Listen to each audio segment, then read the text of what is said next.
Welcome in to the Christ in Focus YouTube channel. My name is Spencer Smith, and I hope you're having a good day. Today's video is about public faith and boldness as a Christian. How should we be with boldness as Christians? That's what me and Ivan talk about today. I hope you do two things. Number one, subscribe to the channel. It's a new channel, and make sure you turn the bell notifications on so you never miss another video. And if you enjoy this video, make sure you give it a thumbs up. It helps push the video out to other people that might also enjoy it just like you. And by the way, leave a comment down below somewhere about this video and maybe some other topics that you'd like us to cover. But without further ado, let's get into the video.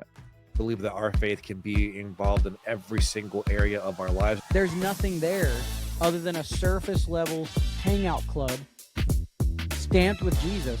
Let's talk about that and let's say what's wrong. I would go to venture that there is no spiritual purpose behind it. We should be looking to lift each other up. Everything that we're doing is just going to be coming from this.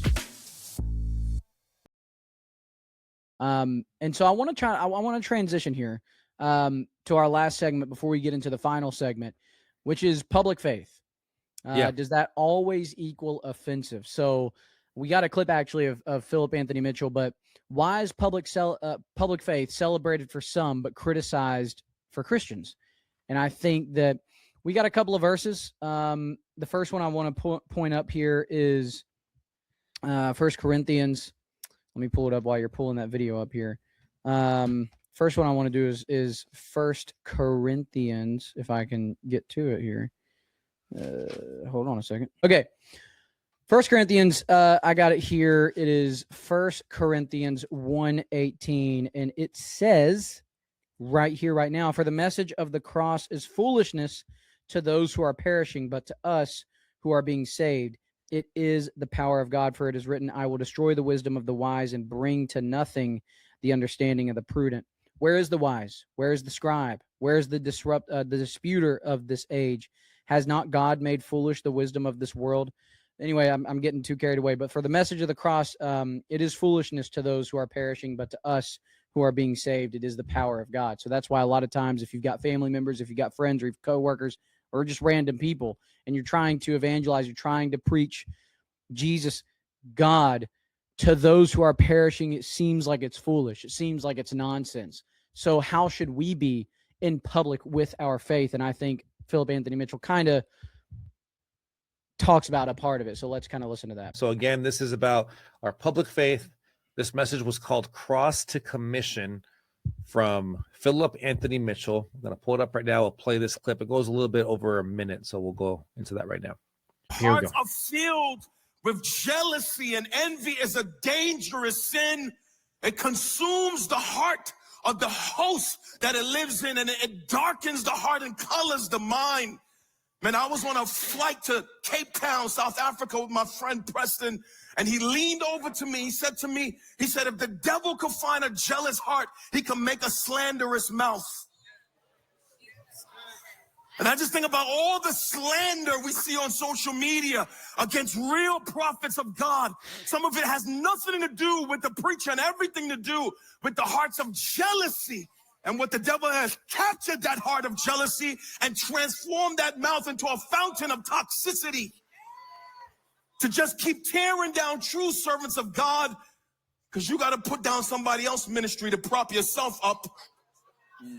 I see you, right? And this is the Pharisees and the Sadducees and the elders and the scribes and the people of the day. A man appears who fulfills all of the Old Testament prophecies of the coming Messiah, and instead of receiving him as their leader, they reject him with jealousy in their heart. Yeah, man. Yeah, and I think that when it comes to the especially the internet world, when it comes to preaching Jesus, whether it's jealousy or again just straight up they don't understand and it's going to be foolishness to them, it's immediate slander, it's immediate tear down. Same thing in public, it's immediate slander, right? What do they attack if they know they can't logically go against you?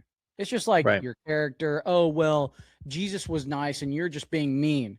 Well, actually, this is the other thing when we live in such a biblically illiterate society. Do we forget how Jesus treated those in the temple? Do we forget that he literally called them brood of vipers? He told, who was it? who was it he said, get behind me, Satan? It was one of his disciples, Peter. He literally told Peter, get behind me, Satan, because all Peter was trying to do was say, hey, I'm not going to let them get you. I ain't about to let them come kill you. I'm going to protect you. And he says, get behind me, Satan. Why does he say that? It's because this will happen. What Jesus is going to go through will happen. So you're not stopping it. I understand your heart is in the right place, but like, no, get behind me, Satan. Calls Peter, tells him, get behind me, Satan. Calls the people at the temple a brood of vipers. Bro, he's out there with a whip. I mean, he's getting after him. And also, so many times in public, Jesus, yes, is nice. But also, when it comes to the truth, he's not going to hold back. Right. And so I think that boldness is a good thing. We live in a society where men are not as bold as they need to be. But I also think, and Ivan, I want to get your take on this. Yeah.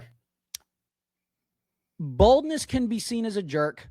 And I think sometimes, if we're going to be honest with ourselves, there's a lot of Christians who their heart is to get the truth out and be bold, but sometimes they can kind of just do it as a jerk. Like, because I know, I'm going to shove this down your this knowledge down your throat. And so where's that line for you between boldness and also just kind of like arrogance, kind of just being a jerk about it? Where's that line for you? And what's your feelings about Christians needing to be bold in the day and age that we're in today? Yeah, and I think where I would number one point people to would be Romans 1 chapter 1:16. And it says, for I am not ashamed of the gospel, for it is the power of God for salvation to everyone who believes, to the Jew first, and to also the Greek. And I think it's so important to couple this with also this verse, which comes out of the book of Ephesians chapter 4, verse 15. And it reads as follows. It reads, but speaking the truth in love may grow up in all things into him who is the head, Christ. Speaking the truth in love. And sometimes love can be passionate.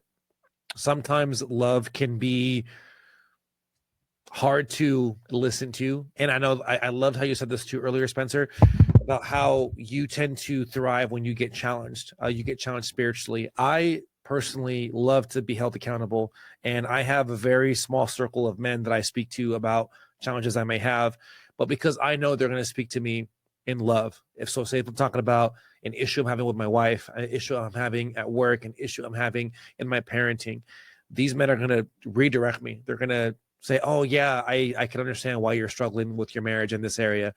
However, make sure you're doing X, Y, and Z. And sometimes those X, Y, and Z things that I'm being recommended go against what I want to do, go against what my flesh wants to do.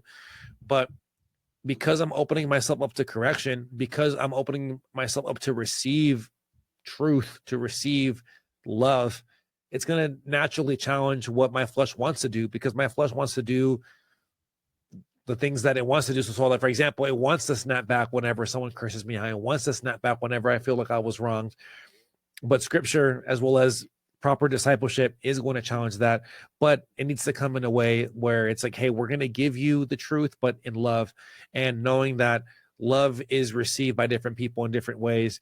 And I think asking the Lord to give us wisdom and how we're to operate in that, I think will always be what the Lord will honor, especially if we're looking to just build the kingdom up. And just like what Pastor Anthony Mitchell was just saying, was just making sure that we're being right in our hearts of not bringing down prophets, but building each other up, and making sure that things of the world, like envy, or things of the flesh, rather, I should say, don't get in the way of how we're building each other up, and even critiquing things that could even lead to some more slanderous things as well that can be more hurtful to the body.